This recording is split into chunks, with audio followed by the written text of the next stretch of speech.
We'll start things off with Rich. Hi, Marcus. Just talking about getting 5 turnovers in that game. Is turnovers kind of like an attitude that you just kind of form on a collective defense? Yeah, I think it's definitely an attitude, and you got to be very intentional about it. I mean, we made it a focus all through training camp, and since we got back to campus, so that was a big reward to see it pay off. We do a lot of attack the ball drills, trying to strip it out, interception returns, all that stuff. So it was good to see that play in the game.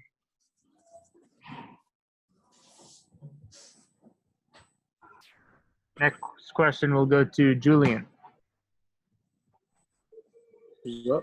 I think it might feel like ages ago because of the quarantine, but like I was curious about how much you guys carry, last season with you into this season, where it was like, all right, man, we want to wash that away. We want to improve on it. We want to, prove that we're a better defense than what we showed last year. And does the performance Saturday, the 5 turnovers, the allowing 6 points, does that kind of like get you off to a start and help you push that in the back of your minds a little bit?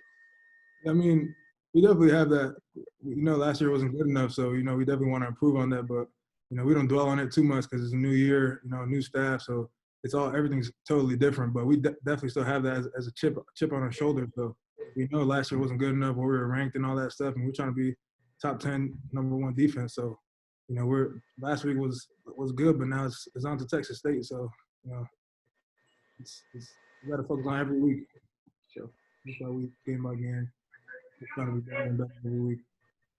Next question for Trevor. Yeah, so Coach Affley was saying there were a lot of positives, but also a lot of things to build on and ways you guys can get better. Do you feel like it was a kind of a solid start and a good way to get going, but now you guys can still improve a lot from here? Yeah, I think there's so much room for improvement. That's the craziest part about it. It was a good performance. Had a lot of turnovers, but there's a lot of little mistakes. And turnovers help you in that sense that they could cover it and make it look better than it is sometimes. But we had mistakes that we got to fix, and we all know that. And we came in today to work. So you got to fix those little mistakes because might not show up this next week, but in 2-3 weeks, all those little things will turn into big things, and then we're like, oh man.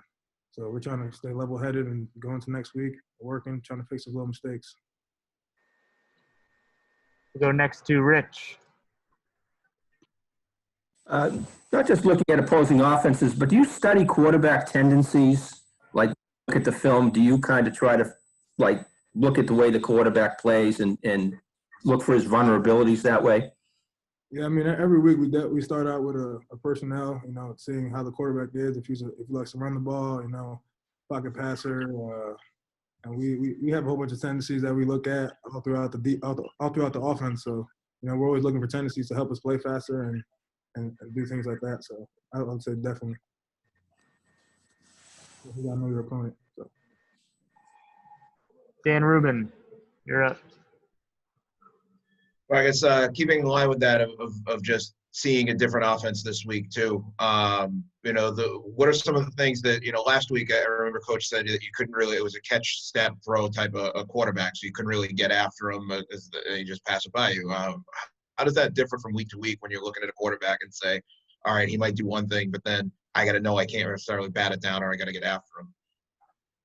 Yeah, I would say every week it's a different game plan, like totally different. Like last week, he's getting that ball out quick, so we're trying to get our hands up, try to bat the ball down because it'd be hard to get sacked. So it wasn't a big sack game, but this week, he's holding the ball a little longer, so we're expected to get after him and get him down. So that's what we're gonna do. We'll go back to Julian.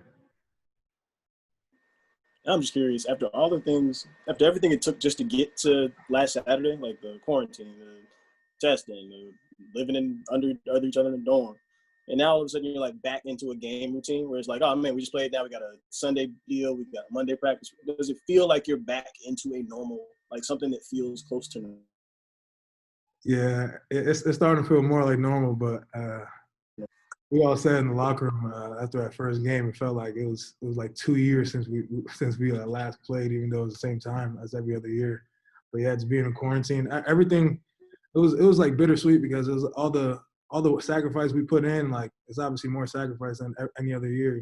Trying to not go out, stay in within the team, keep everyone healthy, And it was just really FTT as Coach Half preaches to us. You know, everything's for the team. So making that sacrifice, getting to the game, and just winning was insane. It was a crazy feeling. So I would say it definitely felt great to play, and now everything feels normal again, just like any other year. Get back into the routines. So Send it back to Dan. As post-game celebration video came out of all the guys dancing. First of all, who's the best in there? And second of all, was there any rhyme or reason to how that developed? We got some good dancers. I saw Vitro in there doing little slides. Matry was in there dancing pretty good. But I think it's just all the excitement. You know, we dance a lot in the locker room here too. So I mean, dudes are just having fun. You know, and I think it speaks to like just how it's different now. You know, I think we're having a little more fun with it. So I think dudes are just excited and get the season off on a good start. You know, 5 turnovers. It's not a big exciting. Couldn't get a big guy in there doing something. I saw Ryan Vitro was in there doing a little slide. You know, he's up there like 300 pounds around there, 295. So got to get some old linemen dancing though. That's what we got to get. All right. Anything else for Marcus today? All right. Thanks a lot, Marcus. Appreciate the time. Thank you.